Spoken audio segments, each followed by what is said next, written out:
for joining us here at London Branch HQ. Delighted to say that we've got a special guest, but I think I'll open. It would be remiss of me not to mention two absolute Carlisle legends who passed away this week, Les O'Neill and Tommy Murray. Legends in their own right. I mean, it's a bit like I used to be in the army, as everybody knows, and it's a bit like the balcony with the Iranian embassy siege. Every soldier was on that balcony. When you mentioned Tommy Murray and his goal at Newcastle, every Carlisle fan of that age was in St James's that day. So I can only say it must have had a 200,000 capacity for the away fans. Tommy was written into folklore, Carlisle folklore, after that goal. Really sad loss. Les O'Neill, of course, was the season in the sun, that period when Carlisle United were on such a high. He got his goal on the opening day at Stamford Bridge, and one of the lovely conversations I had was with him, because if you've seen the clip of that goal, and it is out there, it's not the best. So I did say to Les once in reception at Brunton Park, what was it like when that hit the back of the net? And he said, I actually stood there thinking, how the hell did that go in? And if you haven't seen it, have a look at the clip, because you'll know what he meant by that. But he ended up being top scorer for a couple of weeks because he got a couple of goals after that. Two absolute legends. I can say on behalf of everybody in the London branch, our thoughts are with the families and loved ones of Tommy and Les at this time. Absolutely brilliant blokes. Another conversation that Les had with me one day a couple of years ago, we were in reception. He pulled me to one side and I thought, there's some juicy gossip coming here. And he said, how the hell have we made this signing? That signing was Paul Huntington. And I'm delighted to say that Paul is our guest today here with the London branch. Fantastic. He's a busy man. He's given up his time to be with us. And delighted, Paul, thanks you for coming with us today. And we're looking forward to talking to you. Thanks for having me, Andy. Good to see you. Been a while. Yeah, just going on to the sad news of the two players there. Yeah, I spoke to my dad over the week. Well, the last day really, and he was filling me in about the Newcastle goal, saying he was there. So I was laughing to myself there that you were saying about the away end. Yeah, met Les a few times, and I was really shocked when I saw the news. And obviously, two Carlisle United legends, and in real top teams, I'm told anyway. And when Carlisle were fighting up the old, at the top in the old first division. Is that, have I got? Yeah, that's right. Yeah, like my dad was filling me in. So, but yeah, you kind of certainly with Les anyway, like you kind of knew you were in. When he had a bit of an aura, like when you spoke to him, and obviously it was before kind of my time, really. But always pleasant, always had time for people, and yeah, as you say, sad news, and we send our best wishes to the families. Just to finish off the introductions, the other people you'll see popping up in the group today will be Barbara Abbott, a professional photographer, worked for years with Carlisle United. John Bowman, editor of Hit the Bar, the fanzine that is now officially the longest running consecutive in-print fanzine in the country, possibly the world. 51 We'll have to dig years. into that one. Wow. So, I mean, John does a fantastic job on that, and I know everybody is delighted when it hits the inbox or they go out and actually buy the publication. So thanks to John for that. The main guest is, of course, Paul. Paul, there's only one place to start really with you, and it's the retirement. It's a big thing. It feels like everybody retires, but it feels like with the footballer, it's a really big deal. Is it a big deal, and how much soul searching did you have to do to make this decision? I was debating whether to actually do like an official, I guess, a statement or like an announcement. Because in my head I'd decided probably 2.5, 3 months before I actually did it. It was more to kind of let people know about the new academy that we were setting up, really, because I spoke to my wife about it and I was going to do it. Then she was like, oh, like I wouldn't rush into that. And then so it put me off a little bit. And then I changed my mind a couple of times. I ended up doing it. But yeah, in my head, I'd kind of made up my mind a couple of months before, and I'd just been that busy for a couple of months trying to set up the coaching academy that yeah, I hadn't really addressed it. But I think like it brought up, I'd accepted it in my head. I knew that there was, don't get me wrong, there was options. There was like probably half a dozen teams in League Two. Some were northwest based, some were southwest, some were really south, and it was like my daughter's at school locally near Carlisle now, and it's like she's there Monday to Friday now. So wherever I'm at, I'm either going to have to travel a lot more than what I probably would normally. And I just wanted to be around. I mean, I got to the age of 38 in September, and don't get me wrong, I feel as though I could have went on till 40, but I was in the back of my mind, I was thinking, how long do you chase it for? You know, the last few years, not that other years were about money, but the last couple certainly weren't about money. It was more the enjoyment and showing to yourself as much as anyone that you can still do it. And location was a factor. Yeah, I didn't want to be far away from home now. With my daughter starting school this summer. So and then yeah, I just weighed up just time away from them, kind of work-life balance, and the deals that I was also getting offered. And then yeah, decided to announce it. And obviously with that, that's probably why I put it off a little bit, because it brings a lot of attention, a lot of not drama, but and that's not really me, because that's what Lindsay, my wife, was saying. She was like, it's going to bring a lot of emotion. Like, do you kind of realize that, you know, the messages you'll get, and all of the messages that I received and comments were lovely, really nice. And but there was probably, I would count on one hand, and I'm not saying I didn't appreciate each and every message, because I did, but there was probably on one hand and like a couple, and I can kind of feel myself well enough like talking about it, a couple with my mum and dad. And I remember, like, just you kind of take it for granted a little bit when you, and I see it more as a parent now, when you're young and they're working really hard to get you. I always had like the best boots, or my dad took me across to Newcastle at the age of 9 to join their academy, and he took me there 4 or 5 times a week for training, for games, to watch the first team. And maybe when you're younger, you just think, oh yeah, you would expect that to happen. Like, you don't really think about these sort of things. And so I just said to them, thank you for, working so hard in your lives to give me the sort of best opportunity of making it, and kind of as my dream, really. So yeah, they sent my mum and dad sent me a nice message, and Brad Potts was another. He'd obviously thought about, not that other people hadn't, but he'd thought about what he was going to say. And more than anything, probably those 5 or 6 messages stand out, that kind of made me a bit emotional. And until then, I was fine. So I was like, why have I done this? It's just making me well up and stuff. But yeah, I'd accepted it a while ago. I'd gone back to Bradford pre-season. They'd said, sure, you're fit for the first 2 weeks. And I think after the first week, picked up a little niggle. Their squad was already big. It got to a point where, like, the end of pre-season, the manager was like, I was in a hotel last year. They put me up when I was signed in an apartment, took care of all of that. That was a key factor, really, that my family could come down for long weekends, and saved me traveling a lot of time, trying to keep my body right. So and then when I went back in pre-season, I was in the hotel. So 6 weeks in a hotel pre-season dragged a little bit, and it just got to a point where the manager was like, "What would you like to do?"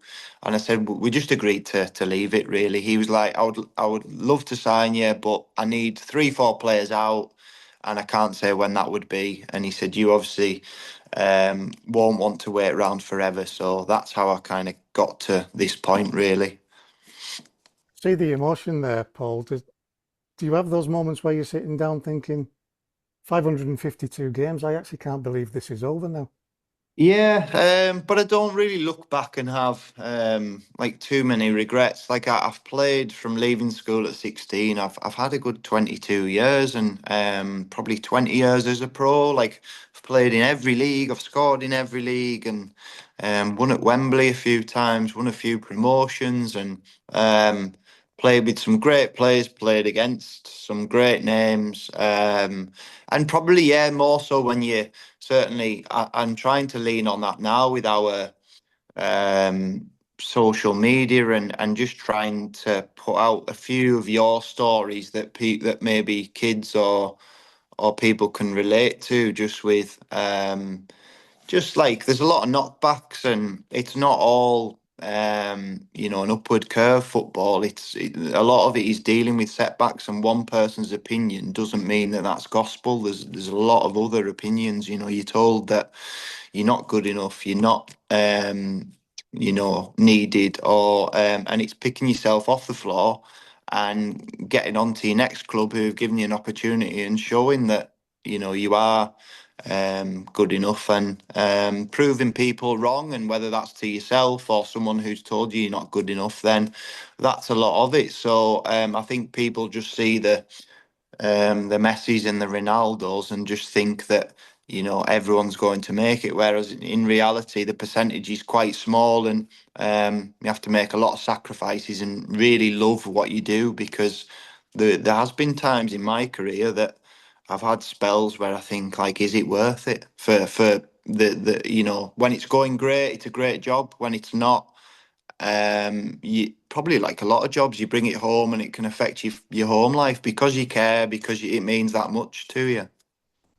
Strange thing about retirement in football is that you're still a young man. I mean, you're not the retiring look, let's put it that way. Um, Got a few when more when greys though with this setup, with this new setup. when do you actually? I mean, I know I'd be interested to hear if the EFL, PFA, or whoever help with this. When do you actually start to really think, what do I do next? When does that kick in, Paul, to take you to where you are now? It was probably when I left Carlisle. The plan was always to do when I joined 1 year, 1 year, 1 year, and finish. So the same point this summer it would have been, but I only managed to get the 2 years there. So League Two we went up, and then we came back down from League One. But I didn't manage to do. And I spoke about that, and that was always the plan. And then that kind of changed the second half of the League One season, which was hard mentally because I wasn't uh, able to play as much as I would have liked. Like I was available, I just wasn't really being picked. And whether that was down to looking at a younger team for the following year or playing the people that were under contract at the back end of that season, it was quite tough to watch. And obviously the team was in a real struggle. It was well short the squad for that level, and that was a mental struggle that second half of that season. And then, having left Carlisle, a lot of parents, whether I knew them or they were supporters, messaged over that summer, and I think a lot of people just presumed that I'd be finishing, retiring officially, having finished at Carlisle, because I got a lot of messages saying, "Congratulations, brilliant career," and I was like, "Thanks," but I'm not, I'm not quite done. I didn't feel done. I still felt as though I could do the job, um, and it was more. So I went to the PFA camp, which was it's only been going down near Derby. It's for out of contract players for the last 2 years. It's been on, and sport. They had a lot of staff there, not just footballing staff, not just fitness coaches, physios. They had psychologists, but they had a lot of educational staff. And they sat me down a few times and said, "Have you actually thought, like, obviously you are 30, was that 36, 37 at the time, 36 coming up 37, and have you thought about what you want to do?" So I spent, it was like 5 days down there during each week, Sunday night until a Thursday afternoon, the sessions were, and spent a lot of time in my room writing down ideas. And I found a few players that were there that either played part time or full time and ran really successful football academies. And the more, so I picked their brains and I wrote down how I would ideally like to do it. And I was probably that summer, maybe only a week or two before I joined Bradford, from starting up then with the football academy, the coaching. So, because there was times where I did 5 6 weeks at the PFA camp, and then I came home. I felt as though I was pretty fit, got training fit, match fit there. And then I came home and did a few weeks at home, and I was traveling to Weatherall each day, running around like their cricket pitch, thinking like questioning myself, thinking like if anyone sees me, they'll think I'm mad. Like, what are you doing? Just let it go. Just finish. And I questioned myself. There was probably a spell of like a couple of weeks where I was thinking, I don't think this call that I'm after is going to come again. There was options, but they didn't feel right. And then I think Bradford got two centre backs injured in one game at Walsall and lost. And then the call came on that Sunday night. Would I kind of fancy it? And I'd made a list of maybe 4 or 5 teams that would suit location wise. Would they be up the right end of the table, challenging? Would I be excited by it? Yes, and tick the boxes really. And I knew the manager a little bit. Graham Alexander he was youth team coach when I just joined Preston. Chris Lucchetti, the assistant, he was assistant, and them two were like, well, certainly the manager, legend at Preston as a player, and that sort of, yeah, that felt right, and decided to go for it. Albeit it was pretty late. I think it was the end of September. I think I signed the 1st of October.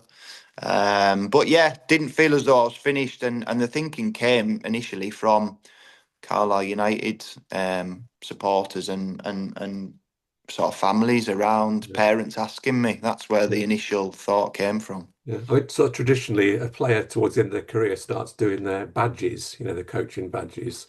Yeah. Is that a journey you've been on then? And for your academy, do you need to have certain qualifications in order to run an academy? Is that Yeah, yeah? yeah. I did earlier on in my career. I did my level 1 and 2 during just before COVID. I did my B license. I think Okay. for the A license, I think that that would be more if you're in a if you're wanting to go into a first team kind of environment with first team players and stuff. Yeah, I think that would be if I was wanting to go kind of into the first team. But I think for what we're looking to do, I think what I've got is okay for now. But yeah, I've still got so much to learn in terms of um, coaching.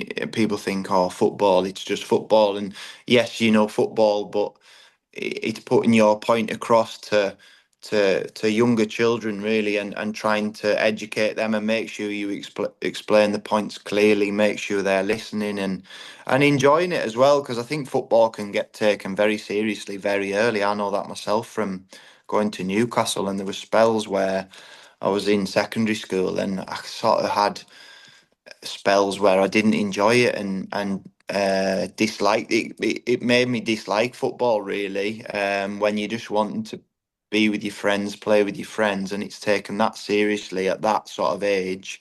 So I just want the kids to enjoy it firstly, and if they can improve, and not just in football but with manners, with bringing their personality out, being kind, being a good teammate, being a team player, and you can kind of use them sort of think things going forward in life just as much as football really. Right. So the model of your academy is not about producing elite, a small group of elite players. You're trying to make football accessible to, I mean, is it boys and girls, or is it Yeah, boys as well? it's boys and girls. Yeah, we're wanting to appeal to all age groups from the ages of 6 to 16, and boys and girls. And yeah, for the moment we've just got very mixed levels.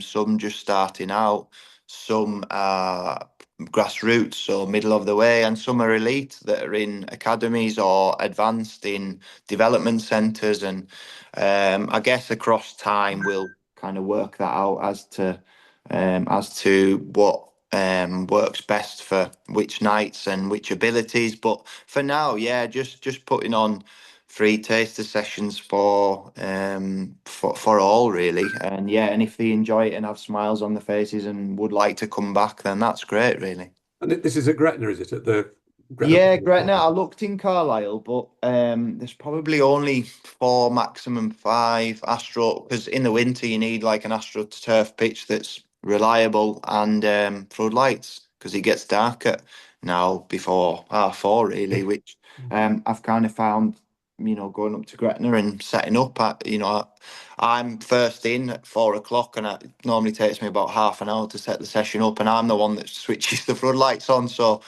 and that's usually about 4:30. But no, I've enjoyed it, and the feedback's been good, and just trying to pass on some of those experiences, and to try and help them. Like, I know not everyone's going to be able to make it, but if they enjoy it, and like coming to the sessions and get something out of it, whether that's them improve for fun or them improving it. Yeah, I'm not expecting everyone to be, as you say, an elite um, professional in time. Yeah, because I mean the attrition rate for young players, from the age of 8 through to becoming a professional is huge, isn't it? I mean, presumably at Trinity, you were like the only one in your age group that kind of made it, or possibly even Yeah, 4 or 5 yeah, around your age group.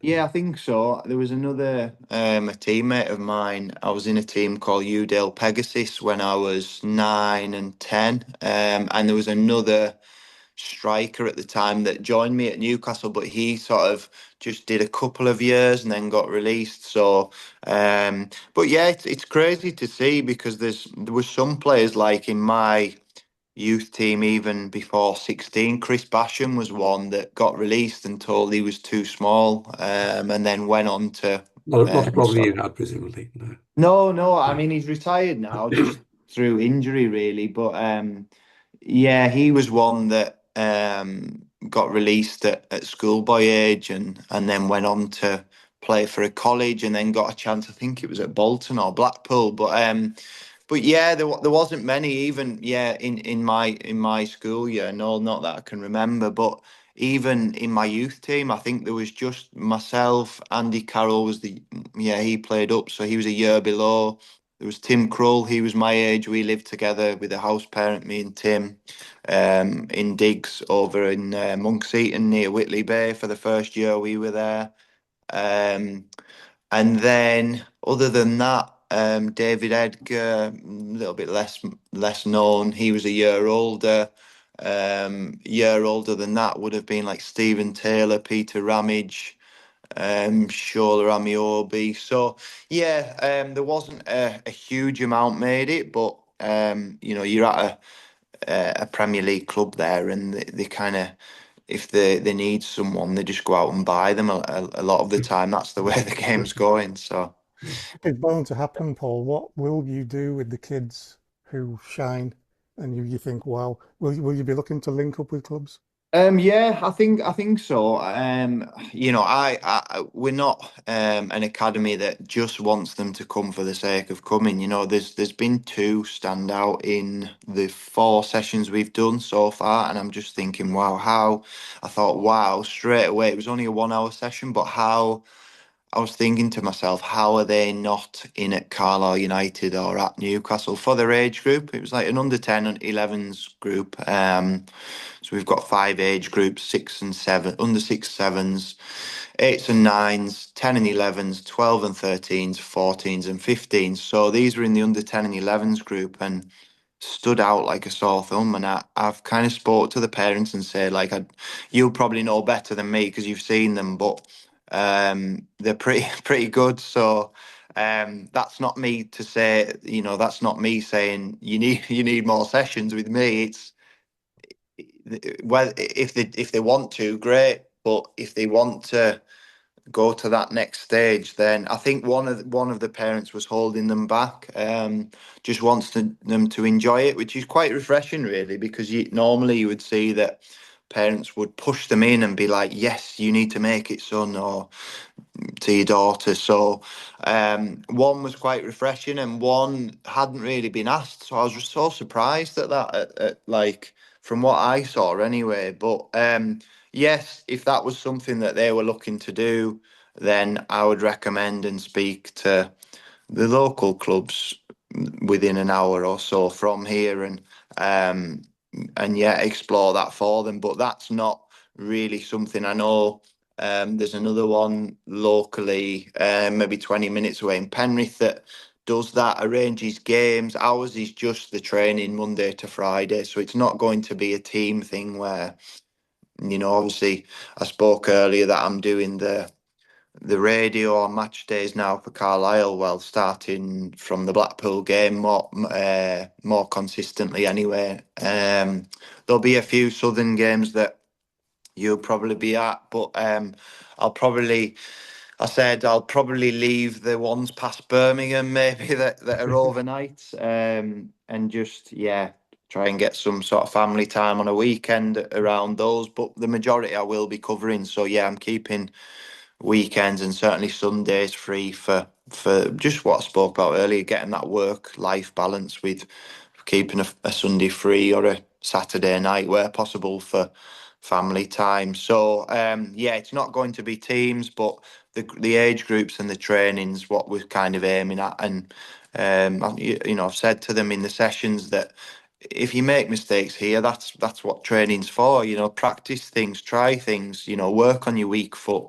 If you put the work in and you're willing to practice in your own time or with me and go away, if I give you not homework but things to work on and I see you improving, like I kind of got a buzz out of seeing those two. I was really excited by seeing those two talents the other day, those two that I've referred to.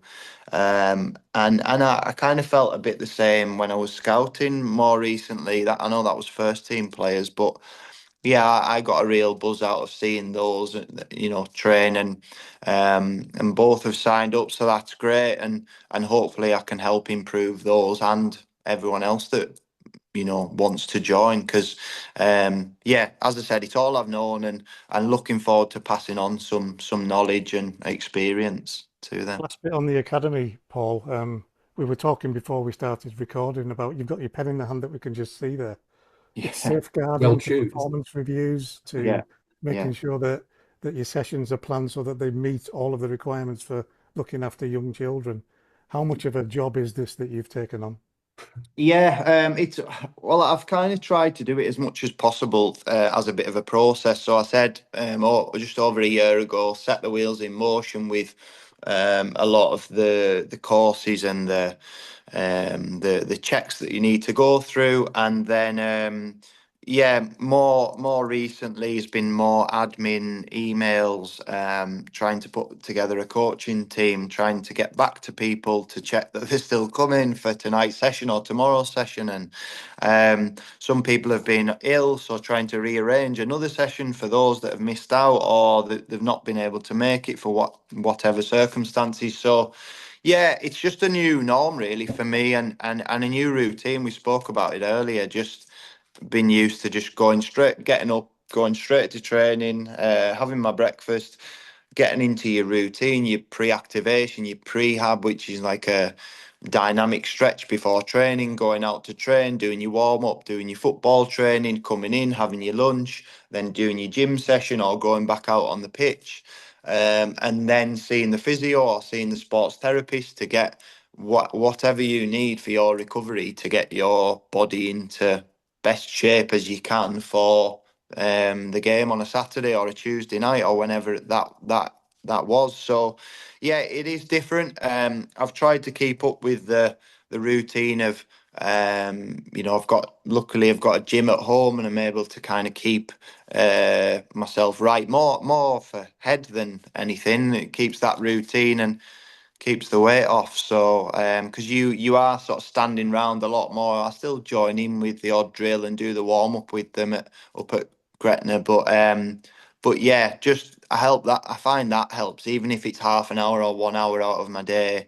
Just try and keep that going. I've always took pride in kind of how you look after your body and the things that especially as I've got older, the things that you put into your body, like as in not, I've never, apart from when I was younger, I cut alcohol out and made sure I was putting the right foods into my body and only really drink water. And sounds pretty boring, Andy, to be honest, but these are the sort of sacrifices that you need to make sure it's kind of something that lasts for a long time, and try to continue that and keep those good habits even though I'm not professionally playing now. Yeah. At the I very mean, start, Paul, how did you got picked up by Newcastle United? Why did you not end up at Carlisle United?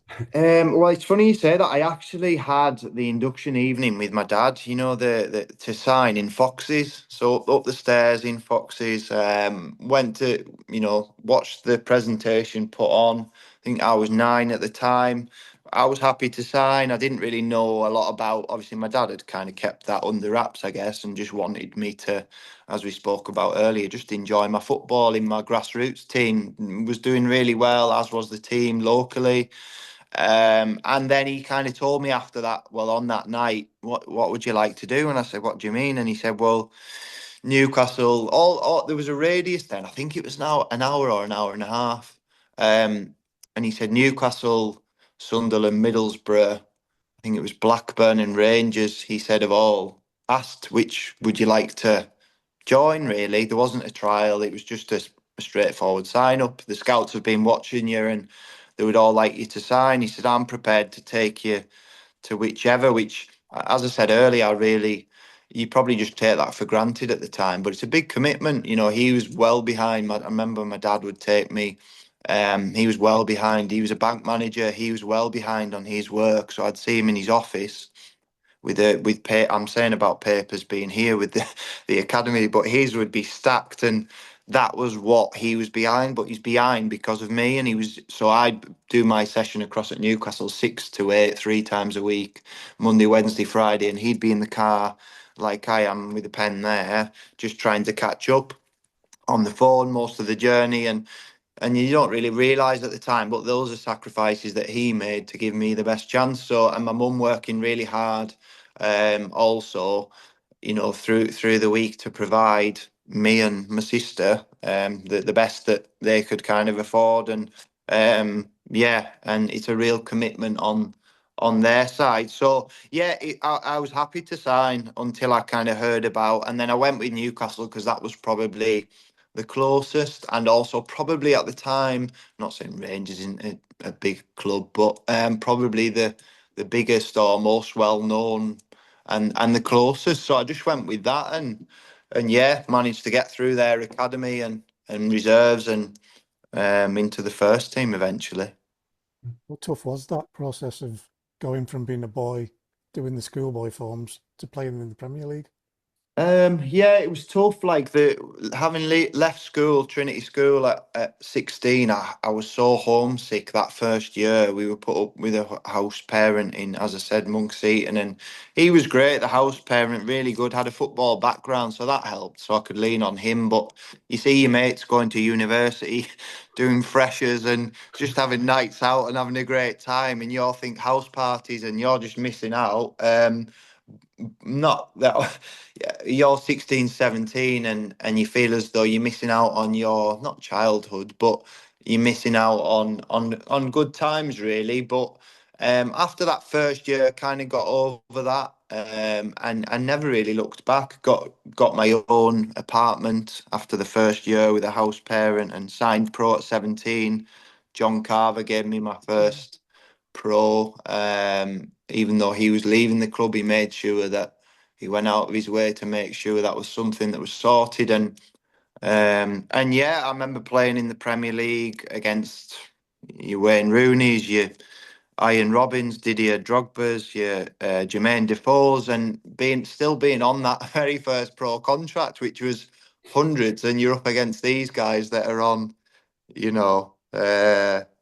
Too many zeros before I got a new contract. But yeah, it's a bit of a whirlwind, and your pay slip had come through at the end of the month, and the tax man's going, "What's going on here with the appearance bonuses?" And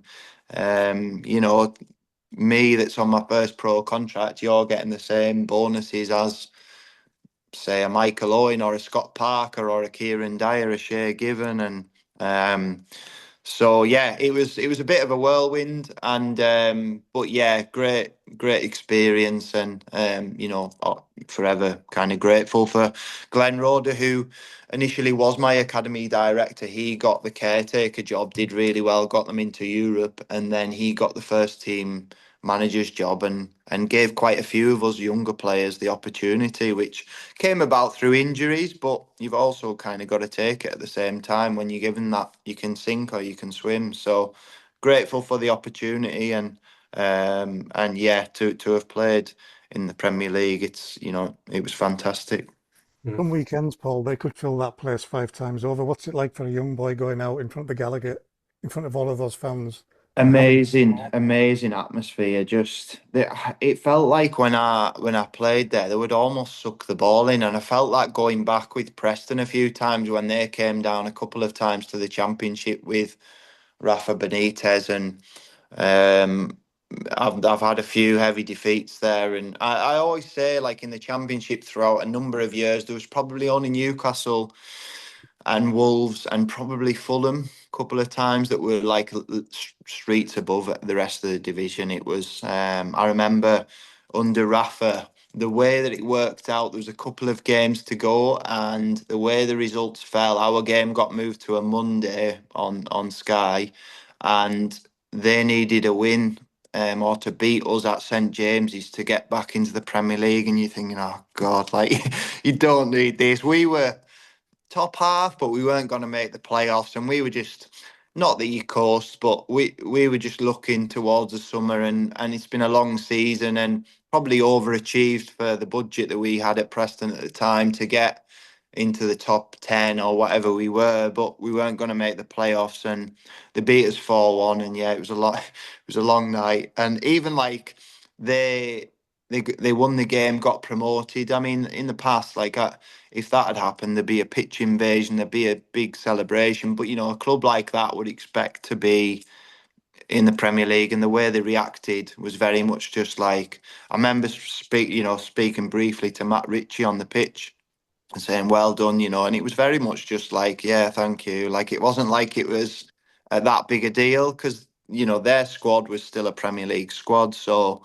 for me, like that was always the dream, really. Sort of enjoyed being an established, what I class myself as a good Championship player, but that would be the dream to get back up to sort of the Premier League, and they were just kind of like, yeah, just whatever. But that's just the levels, isn't it? It's just different. As I say, one thing I noticed about you, sort of looking at your career, you've actually been, astute or lucky. You've actually played for teams that have got quite sort of passionate local support in Newcastle and Leeds and Yeah, Bradford. I'd yeah. include Carlisle in that. Mm. The one outlier in that lot is Yeovil. What what what happened there? So my time at Leeds, the probably first 12 months, 18 months went really well. Was playing, lost the first year playoff final, second year lost the playoff semi-final, and then different manager each year, basically. Signed under Dennis Wise, and Gus Poyet was the assistant. Played a lot under them, enjoyed it. As I said, lost the playoff final. They then left the following year. Dennis Wise went to Newcastle as technical director or director of football for, he told us, was I think £1 million a year, 2 days a week. And he said, I can fly up from London, be up there for the day, fly back, do it again on a Thursday, fly back. And he was getting paid £1 million a year. So he said that he was very honest. I remember we played Luton in London, and we had Southend on the Tuesday night. So we'd stayed down and trained at Tottenham on the Monday, and he told us after that session, "I'm leaving," and that was the reasons why. Basically, can't turn that down. And Gary McAllister came in not long after. Steve Staunton was the assistant. Played under them, and was really enjoying it. Was captain in pre-season, early part of the season. Then got groin and hernia problems. Really had an operation. Struggled. Took quite a while to get back from that. Couldn't get to the bottom of it. They thought it was a hernia. Turns out it was, groin issues that carried on from sort of the end of the playoff final that we lost at Wembley. I've sort of struggled in the back end of that season with them, and then had operations on both groins to relieve the sort of tension around those areas and put more emphasis on your core, strengthen your core, and it takes the pressure off your groins, and it took me a while that second season to sort of get back. So that second half of the season, I wasn't really fit, and then Simon Grayson came in, and preferred more experience, I would say. Like, I was a young defender, I didn't have that much experience, and he preferred to bring in like I think it was Richard Naylor at the time and Paddy Kisnorbo. I think they were the chosen two, and I wasn't really playing. I was out of the picture. Um, and then the last year, went on loan to Stockport in League One. It was more just to get back playing, and they were in a real mess at the time with administration that could only sign loans and frees, struggling down the bottom end of League One. But I needed to get back out there and playing.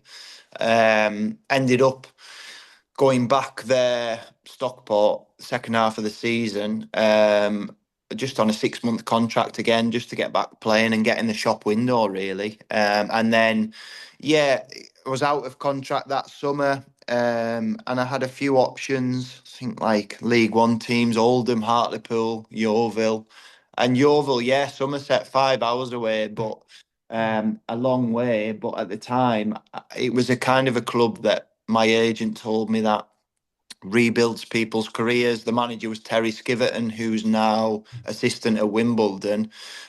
He did a lot for me, and his assistant was Nathan Jones, who's now manager of Yeah. Charlton. And they were brilliant, those two. They were so modern day, such a modern day approach. So um, for the players, and quite young in terms of manager and assistant, but the sessions were really good. I really felt as though I developed as a person. You were saying about growing up, I was down there a lot on my own. Um, Rented like a thatched cottage. It was just real country life, and the people were so friendly. But yeah, it was very much. I signed 2 years. Again, it wasn't about the money. It was more to get out there and play, and that was probably my first year or 2 years where I actually played 40 plus games a season regularly, consistently, which I'd struggled till then, just whether it was injuries or changes of managers or being at bigger clubs. And then, I was captain for a lot of my time there. Did 2 years, probably played about around 90 games, 85, 90 games across the 2 years. Probably overachieved with the budget we had, mid-table League One-ish. Yeah, in League One, mid-table-ish. And then Preston came calling, and in terms of location and size of club, and they're a big club in League One. I couldn't really have hoped for better, really. And yeah, just felt right, and signed there initially only on a 1 year contract. I think there was a couple of other teams, I think Leyton Orient, but just with the deal and the cost of living down there, and I think there was Rotherham, Steve Evans at Rotherham as well. At the time, I went to Preston, and I just thought I'll go to Preston, and Graham Wesley was the manager, who character, shall we say? Marmite, I think, isn't he? Yeah, yeah.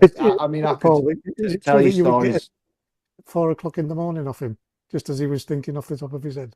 No, you wouldn't get a text at 4 in the morning, but you get texts throughout the week, whether you trained well or not, or the team would normally be put in around 10:30 on a Friday night for the Saturday.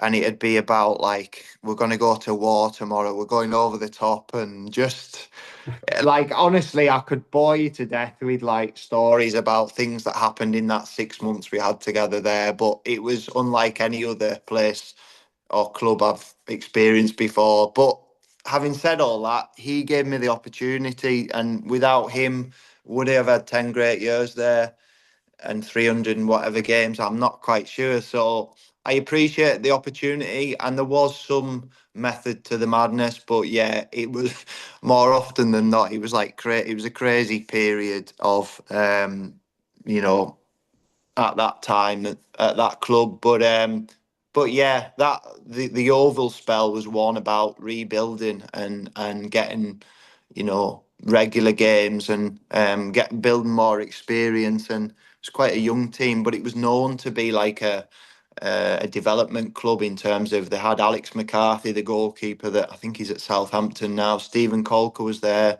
Ryan Mason, Andros Townsend, Luke Ayling, myself, Luke Freeman. There was Dean Bowditch, there was Andy Williams went to Swindon. So a lot of players. Ed Upson went to Millwall. There was a lot of players that got moves from doing well, and the club was kind of happy with that. But it was hard to build because after my first year, I remember turning up the second year of my contract, and we had about 600 contract, and the rest are like, this is like July 1st, and the rest are youth team all like on trial, and you're like, wow, right, starting from scratch here. We finished the season quite strong, and it always kind of took a few months into the season to get a squad bedded in and an 11 or a 14 that you could rely on. And you just hope that you got lucky with the injuries and keeping people fit, because there's a few spells where we were down the bottom end of the league, but we dug in and pulled away and finished mid-table. So, but yeah, it was hard from certainly the second year, like trying to build on what you'd done the first year, because you would often lose a lot of your better players. But it was good for me, and grateful really as well, because my wife moved down there with me the first year, and we explored a different part of the country. Not even so much going back to football there. It's we would have days out. We probably only lived about half an hour from Exeter, so we would go to Exeter. We would go to Bath, we would go to Bristol, we would go to Bournemouth, Portsmouth, Exmouth, we would go Weston-super-Mare, Glastonbury, beautiful part of the country. Worcester, Gloucester, there's so many, the Cotswolds wasn't a million miles away, 2 hours on the train to London, and yeah, just sort of spent our Sundays or Wednesdays off that I had exploring and seeing a different part of the country, Yeah. which I probably would have never. When you go and play somewhere, you're just in and out to a hotel, walk around the hotel, go and play the game, back on the bus up It's a the sort of road. the bubble thing, isn't it? Yeah, that's Yeah, so grateful in that sort of sense, really, because yeah, probably wouldn't have experienced that part of the country if it wasn't for that move. I think, I mean, Yeovil has the same problem that Carlisle have in terms of, a lot Yeah, of games are a long way away, which is yeah, a pain for the supporters. I mean, it's also a pain for the club. I mean, this season it's been, I imagine for the Carlisle players, it must be yeah, very tiring, the amount of yeah. bus travel and train travel they've been doing for some of these fixtures. I mean, how, as a player, when you're sitting on a bus for 6 hours, do Yeah, people have different strategies for coping, like sleeping or yeah, playing cards or watching videos and yeah. I guess when I was at Carlisle, though, I think you just get used to it. Like it's not like you're sitting on a school bus. You have tables. I would often try and make sure that I was able to stretch my legs out, like so you're not just sat with yeah. bent knees and a straight back.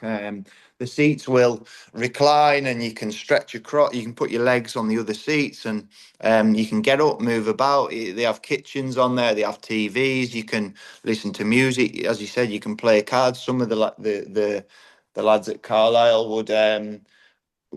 would bring their games consoles and play on the table at the back and stuff like that. So yes, it's not ideal, but there was often times at Yeovil, I remember, that we wouldn't train on a Friday. The manager would just say, right, we're setting off at 8 o'clock, we're getting up to Oldham or Carlisle, wherever, we'll have a walk and a little jog in the pool tonight, bring your swim shorts, and then we'd have another walk on Saturday morning, and then yeah, and then you think at the start you think, oh, I don't know about not training on a Friday, but then you'd win the game on a Saturday, or we'd have a few good results, and you'd be like, all right, let's just do that again. So, but yeah, with Carlisle, you just get used to it. Yeah, 6, 7, 8 hours on a Friday on the M6 was just became the norm, and it didn't stop us that season that we got promoted, at Wembley from League Two. I think just it probably didn't help with some of the injuries we had along the way, but luckily we managed it. And as someone maybe say a Finn Back got injured, Jack Ellis stepped in, and if a Jack Ellis got injured, then um, Joel stepped in, or it just Corey Whelan stepped in for Ben Barkley, or vice versa.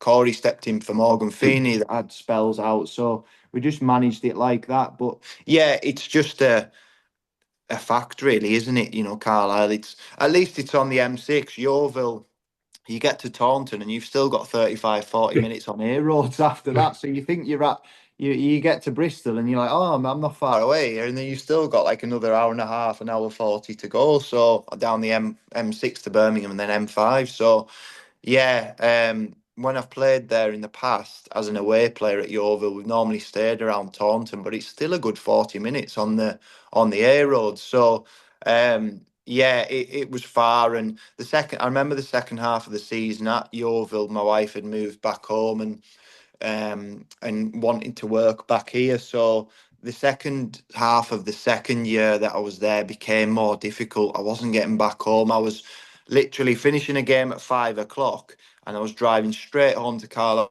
to get home at 10, half 10, having not even 24 hours at home and having to go back on a Sunday night to drive back. And the odd time we would get a Sunday and a Monday off. So then I would um, get my dad or my wife to come to the game, a Northern game, an Oldham or a Rochdale, drive me home, give me a lift, and I would have Saturday night, Sunday, Monday at home, which was great. And then I would fly back from Newcastle to Bristol, and someone from the club would pick me up. But that became more of a struggle, and yeah, that's when I kind of knew I wanted to be back more up north. Again, just Paul, on you the brief, fitnessy stuff. I mean, it was pre-pay attack. The London branch sponsored some training kit in the gym at Brunton Park, and we did Yeah, little photo shoots. So we went in the gym at like I think Amy had arranged it for sort of 10 o'clock in the morning yeah, as the players were coming in. okay, And it was like going back to sort of, well, I was at Trinity as well. I mean, the yeah, quality of the kit was pretty dreadful. The place was yeah, freezing. And I thought, no wonder these guys are pulling hamstrings. And yeah. have you been around the new, the improved facilities in Brunton Park? Or I think I went back to watch. I wouldn't say where earlier on in the season, Braintree game, I wouldn't say where our sat was any different, to be honest, but I know there have been a lot of improvements made. this is the player facilities, the Yeah, gym. the player. No, no, I haven't been in the All gym. right. But I know that it's ongoing with the lease and the pitches up at the Sheep Mount, isn't it? I Yeah. think trying to get the 100-year lease. Get your name down And on the list. You get in there. yeah, so but yeah, yeah, everything's improving kind of gradually, and it's great to see. As I said to you earlier, I'm there tomorrow in the new boxes on the other side. So like looking forward to that. Be a different experience being over the other side and seeing that and meeting different people from different walks of life and supporters and different directors and things like that. So yeah, be something different. And yeah, great to see that the club after certainly the last 2 years suffered a lot, and the supporters have, and it's not been nice to see. So it's now nice to see that obviously it's not the league that we want them to be in, but yeah, it's good to see that they're in the race to get back in the Football League, and that's where we want them to be.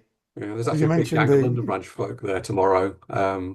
We sort of chosen the Tamworth game as a sort of a game at Carlisle. So there's about 30, 40 odd in one of the hospitality suites. All right, very The good. So branch. you're there tomorrow, yeah? I'm not, but All there right, is a okay. big They'll gang be there. over there. Yeah. Oh, very good. No, Paul, yeah, I'm not sure I'll see them, but you briefly mentioned the playoffs at Leeds. What's it like, a double header of that magnitude against the club that you support? yeah, I think everywhere Leeds go, it's a big deal. It's a lot about their supporters and we'll sell out, but kind of a bit like when I've been at other big clubs, like when it's going great, they're great and they're a real powerful force. When it's not, even so much, I'll go back to the last day of last season. We literally got promoted with Bradford in the last 30 seconds of the last minute of the last game. So, and I was on the bench. I came on literally after we scored, but I remember warming up down the corner of the pitch. I'm not saying all the supporters were like this, but it was such an eerie atmosphere because we hit the post, we'd hit the bar, the keeper had made some saves, and we should have beat Fleetwood 3 or 4-0 on the day. and it just wouldn't go in, and we missed a sitter just before Sarcevic missed a sitter that he would normally score, and you're like, oh my God, it's not going to be our day.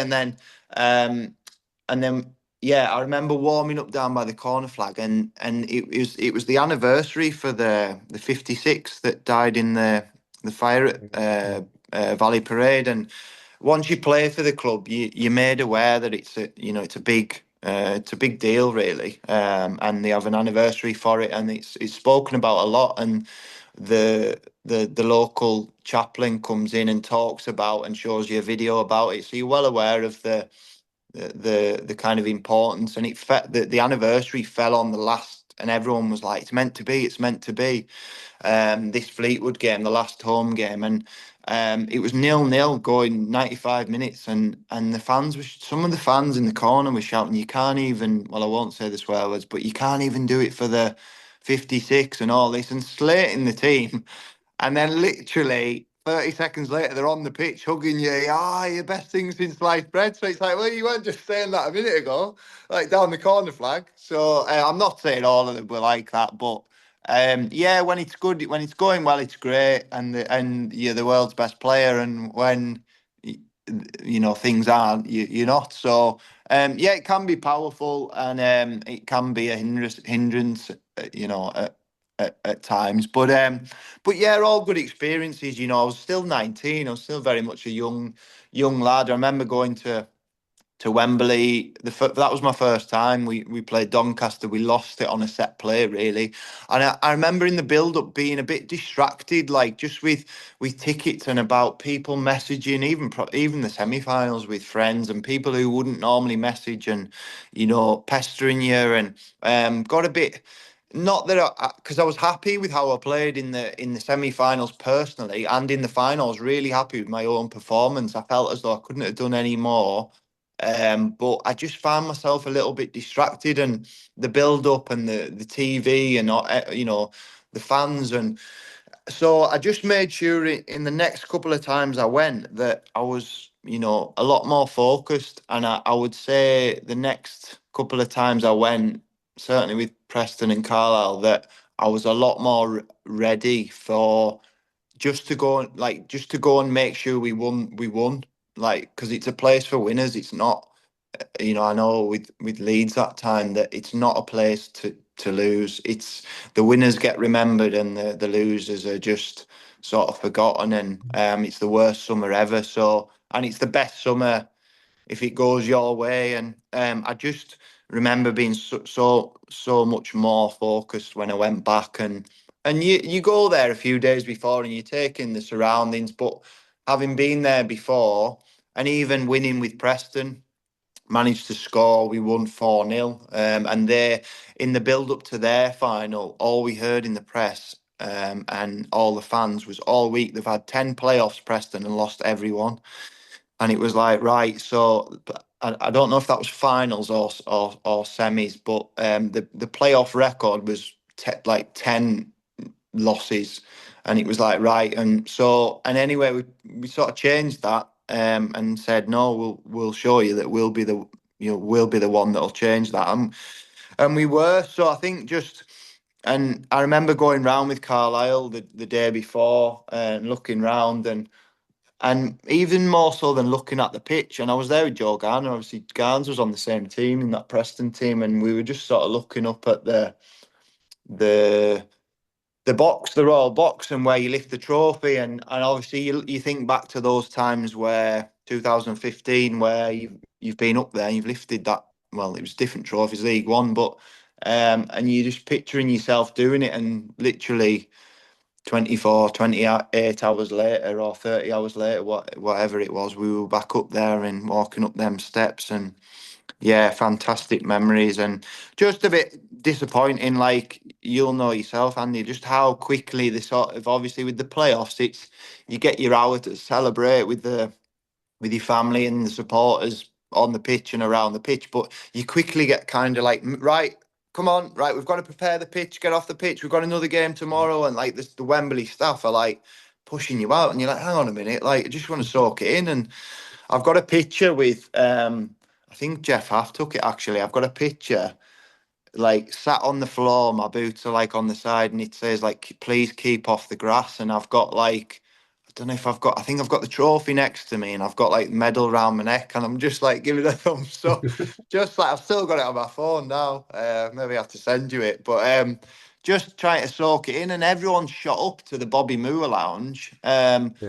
And I was like, just taking my time, like just sitting there and just in the changing room. And it felt like there was only a couple of us left. And I'm like, still in my kit. I'm like, what's the rush? Like, and my wife's texting me saying, where you at? Everyone's up here. And I'm like, I'm coming, I'm coming. And then you do the press, the mixer. And it's like just being captain. And it just took a long time. But yeah, you just feel as though then we had that celebration at the Hilton in Watford with all of our family and friends, closest people to us, and it just goes like that. And I just remember being absolutely shattered and thinking like we're gonna have a great night. And I mean, I didn't sleep a wink, but I just felt that tired. It was that hot a day and 120 odd minutes and that bigger pitch and just felt drained. And I ended up going to bed about like midnight. And really, you should be staying up all night, shouldn't you? But maybe a sign of my age or. But yeah, brilliant times. And you just wish that you could kind of go back and soak it in a bit more because it just quickly goes. And then before you know it, we're on the bus back to Carlisle. And I think I'd organised a meal through a friend of mine that said if we won the playoff, we could have a free meal. So that we went to the Viceroy as a team and a staff that's the following night, and then we went into town.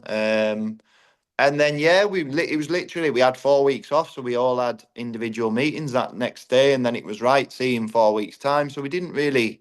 I'm not saying we didn't get a chance to celebrate, but just people say the playoffs is the best way to go up, but you only get the 4 weeks off and you don't get a trip away or anything. So with Bradford, with it being automatic, they paid for us a trip to go to Ibiza for 4 days, which was great and it's just something that you remember. And I'd not really had a chance to do that in my career. So, and then you get the bonus of having about 7 weeks off. So I remember my wife and daughter coming onto the pitch when we were getting our medals and I think one of the first things was 7 weeks off, 7 weeks. So yeah, but just great times and all good things to look back on. But yeah, you probably look back on it more now that you're not playing professionally. But and when you're in it, you're always looking at right. We've won at Wembley. Right now, League One or now Championship or now what's next? I want to prove myself in the next. It's always next training session. Yeah. Right, keep myself right in the off season for pre-season and etc. Really. Back to that Leeds one, Paul, because it was such a big deal for Carlisle fans. 2-0, and then Dougie scores in the Yeah, 199th yeah, minute or at whatever it was. Leeds, yeah. Was that when it changed, that whole tie? I don't know, because was that the game or was it the league game where Kieran Westwood was on fire? So it felt like we deserved something out of the first leg. I thought probably a point, like when Carlisle went, I should say, 2-0 up, you thought it's going to be a long, long kind of struggle. And then I remember um, Kieran Westwood just making save after save, first half, second half, thinking he's not going to score past this guy. And then I remember Gary Medine came on and was charging at me to close me down. And I was near the dugout and I've sort of chopped inside and he fell for the dummy and he's ran right past and I've just clipped it into the box. Trezor Candle, who was great in the air, I knew he'd win it. He knocked it down. It was a bit of a ricochet. And Dougie Friedman, who was great actually, he was great with me, a real good older head, like someone I looked up to. I learnt a lot off in our. He was such a clever player. You could tell he'd played higher levels. His runs were so intelligent and just offered advice and just little bits that I took from him in the sort of few months we had together. Um, and yeah, that probably gave us a lift going into the second game. And then maybe Carlisle thought they've got something to protect. I'm not quite sure. We scored again with Johnny Howson early, and that gave us a lift. And then can't really remember too much more about the rest of the game. And then obviously Johnny's popped up again with another great finish, and off to Wembley we went. Yeah, but yeah, in terms of it turning round, yeah, probably that late goal will have helped at Ellen Road. But But yeah, probably felt over the piece we probably deserved a point, or on chances, just that Westwood was having the game of his life. He was a good keeper. That famous photograph, I will ask you about it, Paul. Has it sickened you over the years that it keeps coming up? Uh, John Coleman asked me not long ago, but it's more just yeah, it's just you do daft things heat of the moment, and in the build up to the game, you're getting a bit of stick, and you know, as I said earlier, you're 19, you know, like people make mistakes, and you look back and you just cringe a bit now, and you just want to move on from it. So that was, I think, my mum and dad were a bit when I signed at Carlisle. I remember. Yeah. My dad texted me, so obviously we won at Wembley, and I think they never said at the time, because initially when sort of the manager Paul Simpson and Gav Skelton were asking me that summer, having spent 10 years at Preston, I'd always played like it sounds a bit snobbish, but I'd always played League One, and I wanted to play as high as I could, so League One or above. And it wasn't really in my thoughts. And then the more time I spent at home with my young family, and that kind of changed my thinking. So I got back onto them, and then we just did it. And the more I thought about it, the more I thought I would have more excitement, more pride in coming back to play for my hometown than I would, say, I don't know, an Oxford or a Morecambe in League One, or an old whoever was in League One. There was a few options. And I just thought, yeah, so I was buzzing to get it done. And I like my mum and dad didn't really say a lot of the time. I think they were probably a bit like, oh, not sure like how the reaction's going to be. But 95% was brilliant. Yes, we got the odd comment, but I mean, past's in the past. Yeah, you make mistakes, you learn from it. And any time I'd played against Carlisle since that, you know, especially as I got older and matured a bit and got, you know, grew up a lot. Never celebrated against Carlisle. Always just walked back to my position. You know, low key, just kept it, you know, how it should have been really, and initially, and then we got promoted at Wembley. My mum and dad were going away on holiday that night, so they obviously didn't think we would make it. So they must have booked it months in advance. I thought, bloody hell, you didn't have much faith in us, did you? But anyway, they made the game and they drove straight after I saw them after the game up to Newcastle, and they were flying off on holiday. And my dad texted me that night, and he said, "I've just wanted to say, again, it kind of makes me a bit emotional, because going back to the messages after saying, you know, me thanking them, and thanking them for what they did for me when I was a younger player and giving me the best chance and best of everything, really." And he said something like, "Proud of you, son," which he wouldn't say a lot. So like, it kind of meant a lot. We're so proud of you. We didn't say at the time, but something like, we weren't sure about you signing back here. We never said to you, but you've totally turned it around, and yeah, you've made it, you know, so worthwhile, and they were so proud. So it was just, yeah, it just kind of, I remember reading the message that night, and obviously we're celebrating, so you're a bit like, but I remember kind of the hair standing up a little bit and just being a bit like, wow, like that kind of stopped me in my tracks a bit. And it was off my dad's phone, but it was obviously a message from my mum and my dad, and just saying that, you know, you've totally turned it round, and proud of the person you now are, as well as like the football side of it, which kind of meant as much as the football, really, because I've always tried to be, as I said, since kind of then, you know, grew up a lot and tried to be a good person as much as a team player, and all about the team, and just giving everything on and off the pitch wherever I've been. But yeah, to do it with my hometown club, and a club that, you know, I grew up watching with my dad. I used to stand at the top of the tunnel, and he would, like, you won't get away with it now, but he would sit me on the top, like on the right on the halfway line on the paddock. So and I was like obviously doing the radio there the other week, sent a picture of my dad. Just obviously you sit above it now. The radio's like on that side. So like just sent him a picture saying, remember that spot? It's like there for years. Took me home. Like I was at all the home games. You're talking Mick Wadsworth, Mervyn Day, Michael Knighton, Steve Haywood, Dean Walling, David Reeves, David Curry, people like this.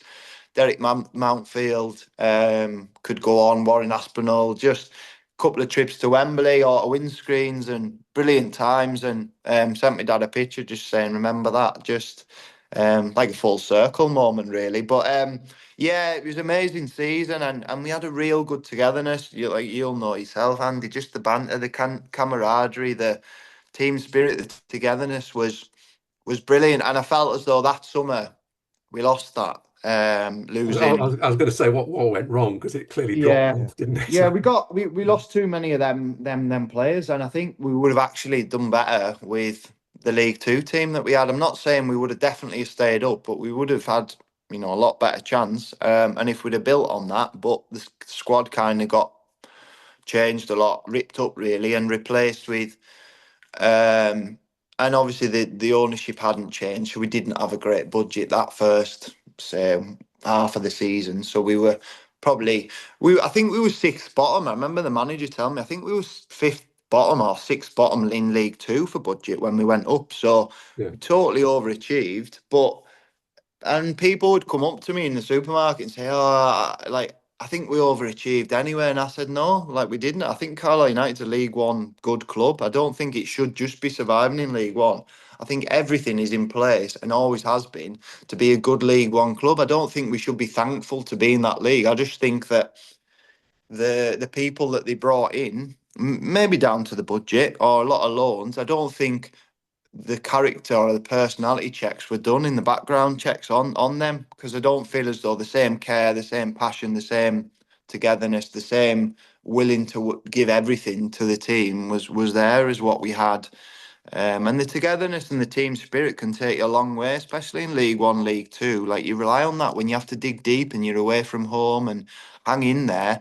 And then you get a point or you get 3 points and you go and celebrate with the fans. And we had that second year, that first year, sorry. And I think, like, you take it for granted when you're in it, but when you lose that, I think it sticks out like a sore thumb, and it did that second year. All kinds of rumours, Paul, about fallouts with staff and players. Yourself at the Yeah. heart of some of these rumours. Was any Mm. of that true? No, like there was no fallout. Like, there was, I had so much respect for the manager, and he brought me to the club. I'd grown up watching him as manager and doing really well. And before he left and went to Preston, so there was a real respect for him. And it was never my place to question, senior figures at the club. I tried to lead by example in what I did on the pitch, and I tried to help off it. We had numerous meetings that I was happy as captain to stand at the front of those meetings and kind of voice opinions or things we think as a group, not just me. I would voice other people's views, and we would have a discussion, but it was just to try and help the position that we were in. It was never, to dig staff out or to dig players out. It was just to try and help the position that we were in at the time. But no, there was no fallout. I know my name and maybe Moxie, his name being local lads, would get thrown into things. There was one where I remember I was going. It was Valentine's Day, and I hadn't played. I think we got beat off Cambridge, and my name got thrown in. I was on the train up to Edinburgh with my wife. We were having a night in Edinburgh, and I hadn't even played, and we were running after the game, and my name was getting bandied about because I hadn't ran after the game or something, or I'd refused to do running or something. And like I'd done the running. I was like, it maybe just being the local lad and thinking that there's been this sort of fallout, that it was always, me or Moxie or things get said. But you know what it's like people can talk, and like they don't know what is actually going on. So maybe a rumor starts. But yeah, I had a few things that year that people would ask me about, whether it was fans or friends, and I'm like, no, I'm not sure where that's come from. So um, yeah, it was all fine. It was just difficult mentally. Like, I'd accepted that I wasn't going to be there. I had a conversation with the manager at the back end of the season and said, look, it was always the plan to do 3 years, 1 year, 1 year, 1 year. I would love to stay even as a squad player.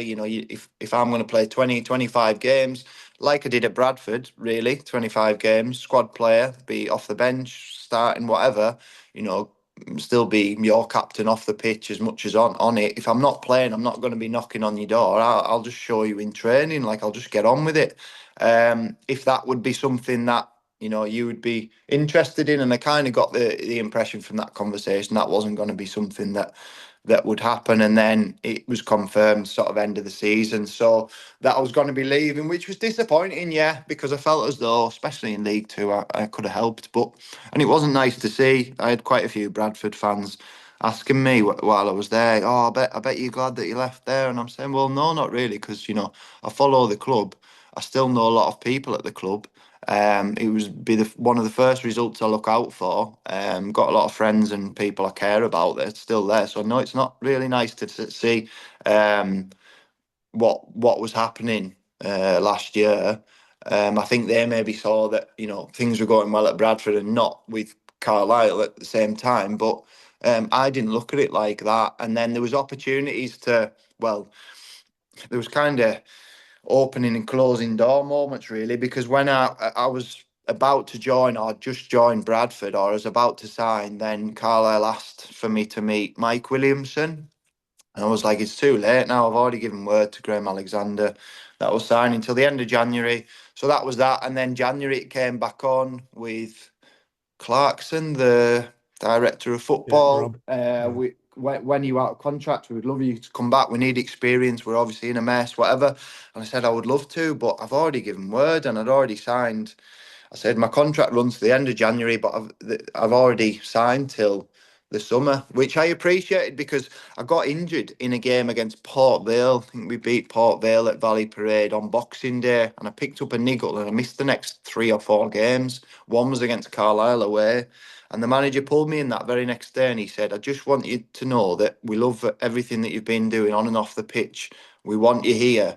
And I don't want you to be worrying about your contract because we want to extend it. We're going to be extending it. So I appreciated that, and he let me know that on the 27th of December, and I didn't sort of hear from Carlisle till back end of January. Well, it was already agreed. So, and then again in the summer, I was in Florida with my family and speaking to the club, and thought, yeah, great. Obviously, Bradford invited me back, but if there was going to be something there that Carlisle that it was looking like, it got to a point where what would you like be looking for? And I kind of said, and it wasn't for the money. You'd have a lot more players on, a lot more money. It was just give me enough to kind of cover your bills, whatever you've got going on, your outgoings, and a good appearance maybe as a incentive. It wasn't a hard one to do, I wouldn't have thought. But then after a couple of weeks, I thought, right, I'm going back here, and sort of me and my wife were quite excited because my daughter was starting school, and I just thought, yeah, let's help get them out the National League and back into the Football League, and then I can kind of feel satisfied and go out on a high. And felt as though I showed last year, I think, because when I joined Bradford, a lot of fans were saying, oh, what we signing 37-year-old for, or like what? And then by the time I left, they're all like, bloody good him. So must have done something right. So I still felt as though, yeah, especially League Two or National League, I could have done the job. But then something changed, whether that was changing in head of recruitment or director of football or what, and then it all sort of went quiet, and then yeah, never quite happened, never quite came off. But no regrets. I kind of let them know that I would have been happy to do so, but that's football, and yeah, no fallouts. No, I think life's too short. Like I respect, everyone in football, and they're entitled to their own opinion. Whether you agree or disagree, that's fine. But kind of you read the room as to adapting when you work with different managers, different players, different staff, and you know who would want you to kind of say your viewpoint. Like that first year, I remember we had at Carlisle, we had a leadership group, which and it's easy to do that when things are going well, but that didn't really carry on that much in the League One season. Maybe you could argue there wasn't that many Wasn't any leadership, visitors. was there? There probably wasn't. That's probably why it didn't carry on. But Yeah. there was 4 or 5 of us in the first year, and maybe the start of the League One season when we were doing okay, we were maybe 16th, 17th, 18th, just above head above water. First 10, 12 games, we carried it on, and then it didn't kind of carry on. So I think that probably should have been something that, but again, that's down to the characters and personalities and people that you bring in as well. So which kind of shows that wasn't quite there. But yeah, so I've rambled on a little bit there, but yeah, no That League One fallouts, no season, Paul, fallout. what was your opinion of yourself in that League One season when you were not injured, but you were out because you weren't Yeah, being selected? Did you think you could have done it? yeah, I feel as though like when I came in the second half of the season, I'd been up for one or two games and then out. But yeah, I felt as though when I did play, I kind of showed that I could still do it. I remember coming in at Barnsley and playing really well. We lost, and it was another game we should have won. Missed loads of chances and somehow lost it. And then I think to a penalty that was, I think it was penalty, very dubious. And then came in at Burton, we won, scored, stayed in the team, played the next game, lost 1-0 to Blackpool, but did okay, then came out. And I was probably like, in my contract, I was like one or two games short of hitting the amount needed to trigger another year. But like as I said, that's football. No hard feelings, and yeah, that was me on my way. And as I said earlier, I knew I wasn't finished, so that's where Bradford sort of appealed. And big club for that league. I thought, are they going to be up the right and challenging? And I was sort of proven right in the end. How tough was it to be in a dressing room that was mentally weaker and you could see relegation coming like a steam train? Yeah, it was mentally hard, yeah. So, and obviously maybe not that it was easier, but maybe it was less. I didn't feel towards the sort of back end of the season that as affected of say like Mel's. Mel's played every game, and I could see in his face and mentally he was real affected by it. And I was, but because I wasn't playing and physically going out there and coming in and feeling like most of the second half of the season, obviously I had spells where I played a couple of games, then came out, a couple of games came out. But because I wasn't playing that regularly, I didn't feel like totally um, not responsible, but I didn't feel as bad as some did that had played large parts. I know Sam Lavelle and Mel's played every game, so they just felt like you could see mentally they were struggling, but kind of kept playing and kept going. But yeah, it was hard to see because you'd come in and heads would just be low, confidence would be low. You'd see it on a Monday morning, whereas when things are going well, everyone's bouncing in, the banter's flying, and it's a good place to be when things are going well. But you get spells like that in football, and yeah, I would have liked to have helped more, but so be it. That's in the past now, and it's just good to see them doing well now, and hopefully they can. It's obviously tough that league with the one automatic space, and then it's playoffs. So, but they're going well, and even when they're not particularly playing well, they're getting the results, which is important. Then I read in your newspaper interview with Colo, which really hit. It's like you've got these 522 games, you've got these years and years from being a boy to a grown man playing football, but Yeah. you've had three promotions, and it's like, Yeah. well, that's how fleeting it is. That's how Yeah. hard that career is. Yeah, coulda, woulda, shoulda. Really could have been 4, 5, 6, 7, but just playoffs and whatnot. And yeah, you need a bit of luck along the way. And yeah, I always say like the harder you work and in the tough times, if you really dig in, I think you like Gary Player, wasn't it, the golfer? He always said the harder you work, the luckier you get. And I just think I kind of agree with that. I just think that yeah, three promotions probably should have had more, but grateful for them. And some people don't get to play at Wembley. Like I'm on about winning at Wembley. Some people don't even get to play at Wembley. Um and having played in each league from the Premier League to League Two and scoring and winning those promotions um and yeah, meeting some real good people along the way. You kind of see now, you can probably just count on one hand though the people you actually regularly keep in touch with. Because when it's strange, because then you're at the club and you're seeing each other and you're talking to each other every day, or pretty much every day, and then you move clubs and then you just lose that contact. It's really strange in that sense. You kind of see leaving clubs or finishing football who actually are the true friends, really, I guess. Manager you've ever worked with? Best manager in terms of like what all round or All round and actually developing you. I would have to the last bit there developing me, Alex Neil at Preston. He was probably the first coach manager that I've had that was real modern day approach. Really brought me on as a player, developed me into what I would call like a good championship player. We missed out on his first year, missed out on the playoffs by a point on the last day of the season to Derby, which was a bit gut wrenching because Derby, we missed a penalty and they had like a deflected free kick that went in, and that was the difference, like over the Easter period that we missed out by. So, but in terms of the man, like I can't remember which interview it was on now, but because I've done quite a few, but I've spoke about him as a man. Just I'll try not to ramble on too long, but I was 30 and I had a year left on my contract at Preston. I had Bristol City and QPR offering, well, telling me that they'll offer, or my agent, that they'll offer £1 million. And I felt sort of at my peak then, like I was captain at Preston and I'd had a really good first season. And like it was playing in my mind that I was out of contract and talks were stalling a bit at Preston. And I went in and saw the manager, I said, I can't remember how the conversation came about, but I went into his office and he said, what's the problem? Like, what? Because I wasn't playing particularly great. You could tell something was on my mind. And he said, what's the problem? I said, it's the contract. It's hanging over me. I've got these teams like interfering and I want to be here, but it's unsettling.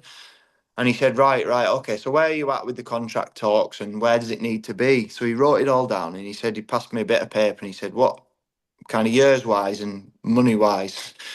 Where does it need to be? And I said, well, this and this. And he said, right. He said, leave it with me. So next day he pulled me after training. He said, come and see me once, just have a chat about what we spoke about yesterday. So he passed a bit of the paper over and he just had like a tick next to it and a tick next to the other bit. He was like, I've sorted it. Is that okay? And he offered his hand and I shook hands and I was like, wow, I've sold myself short there.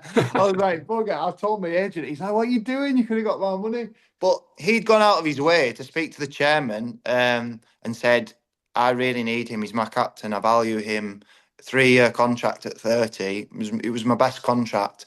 And he'd gone out of his way and showed me that he had that kind of power and he valued me and it made me feel great. And then not even so much to do with the contract money side of it, but I remember we played Middlesbrough at home and I was at fault at Deepdale and I was at fault for the goal. Tavernier, who's now at Bournemouth, Marcus Tavernier, he's sort of done me for the goal and I've misread the bounce of the ball. It skidded off wet surface. I've just thought it might hold up a little bit and it skidded through and he's gone through and scored. And we've drawn the game 1-1.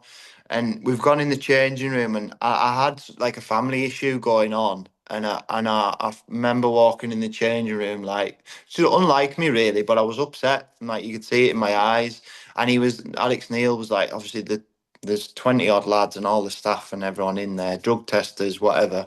And he's like, get your head up, Hunts. Like, don't worry about it. It's fine. Like, you've more than saved us this season. Don't worry. And I couldn't lift my head because I was like, it was more, I felt as though I'd let the team down. And I know that can happen in football, but what I had going on off the pitch was really sort of affecting me. I remember studying after the game in the car park with my dad and being like really upset. And I couldn't even bring the words to sort of speak to him about it. So he texted me that night when I was driving back to Carlisle and said, are you okay? Like, just a little bit worried about you and come and see me on Thursday morning before training.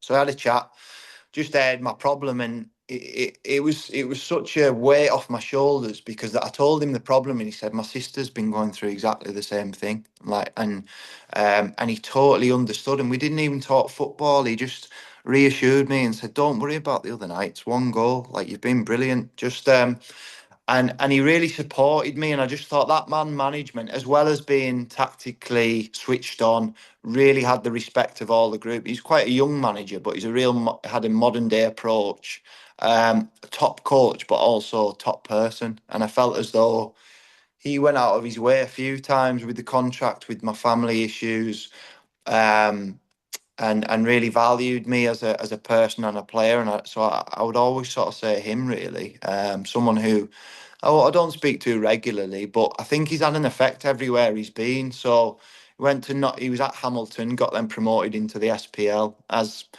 think he was 31 at the time. Went to Norwich, got them into the Premier League. Came to Preston, got us a couple of seasons, first 2 seasons, touching distance within the playoffs, which was well above the budget we had.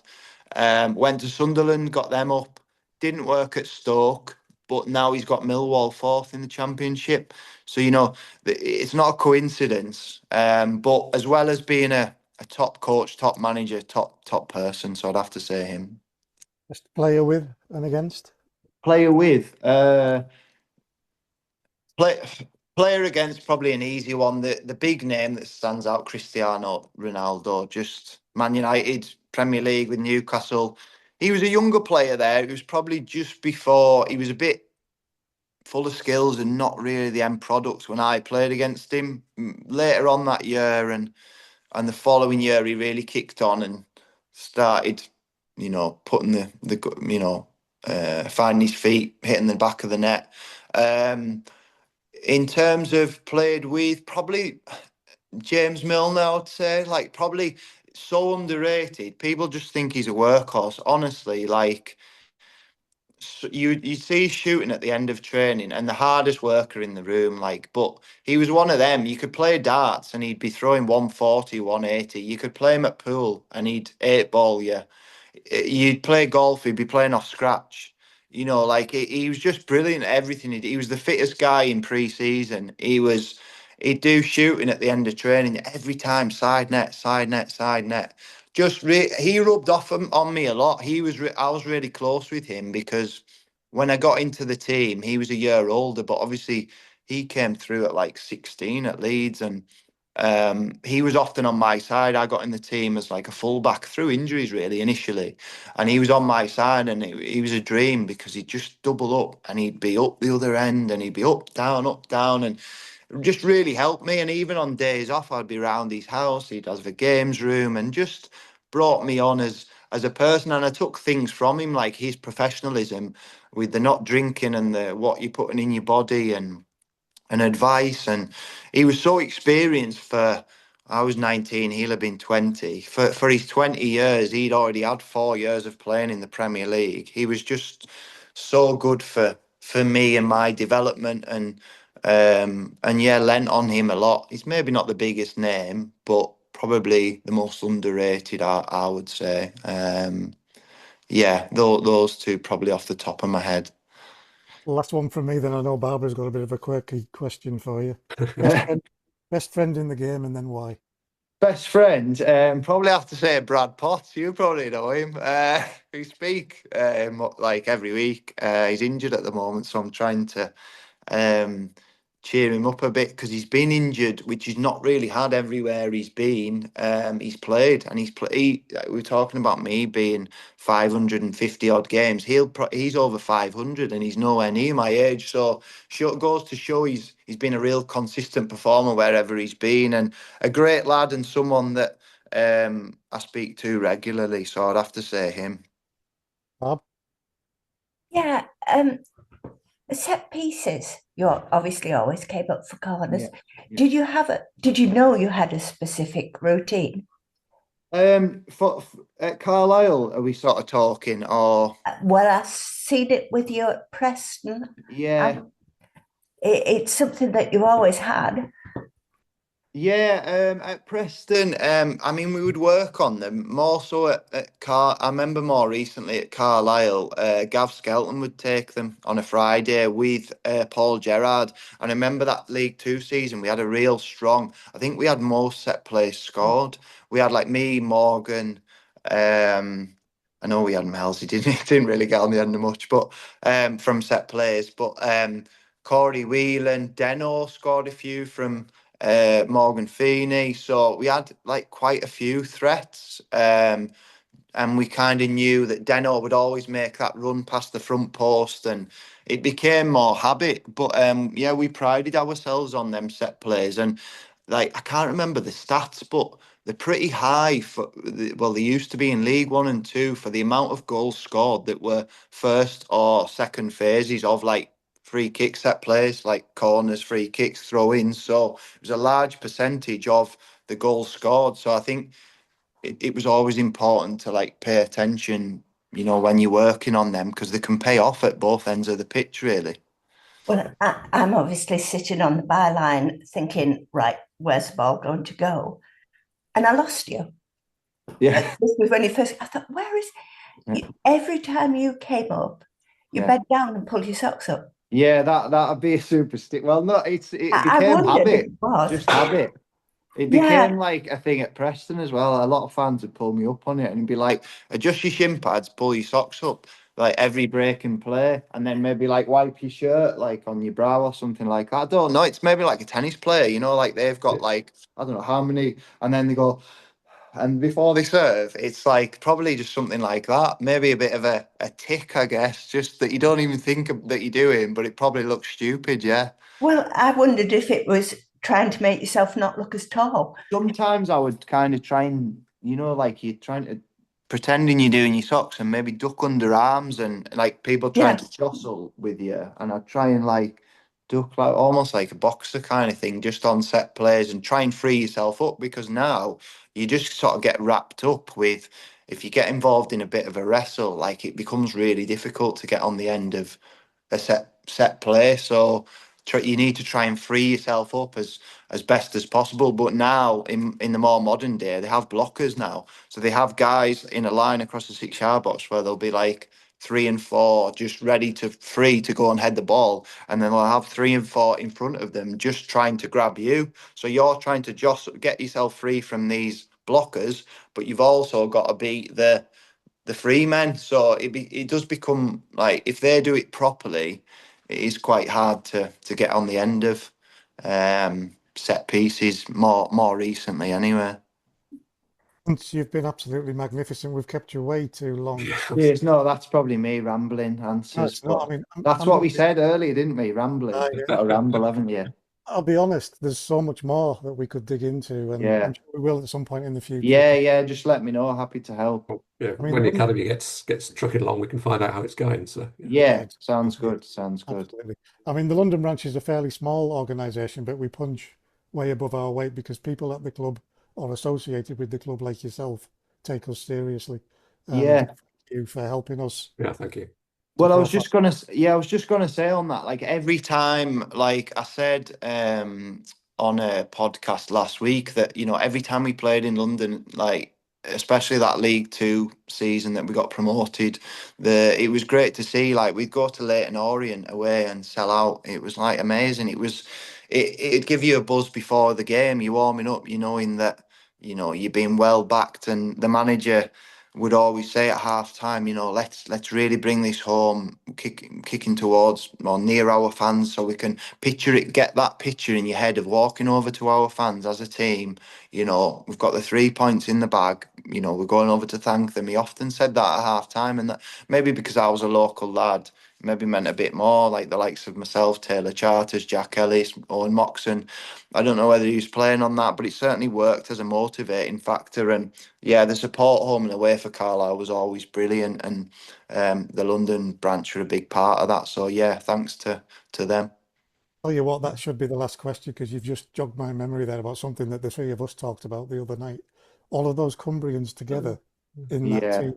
How special is that? Yeah, well, I didn't really know about it. I remember travelling on the morning to Tranmere away, and Gav Skelton came up to me on the bus and said it's the first time I think 4 Cumbrians have been in the starting lineup. So it was myself, Owen Moxon, Taylor Charters, and Jack Ellis, and we won the game. And I remember just gathering them in. I don't know if it was Barbara actually.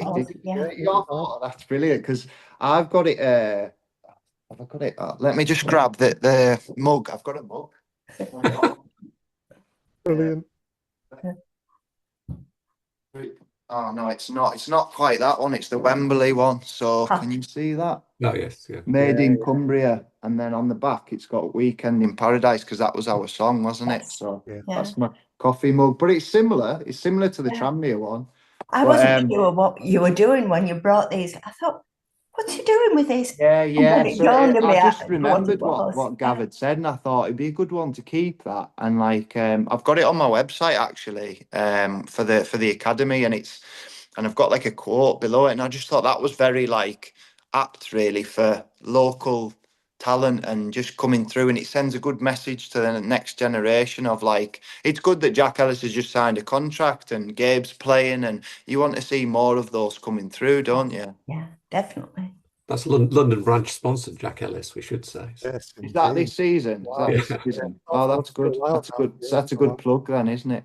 Just Yeah. plug them. So good. Very good. Paul, you've been wonderful. We can't thank you enough. I know this will go down well, so thank you for Cheers. giving the London Yeah, branch thank you. your time today. No, that's great. Anytime. Happy to help. Nice to meet you. And Anyway, you, Paul. thank Thank you. you. Cheers. Have a good day. Thank you.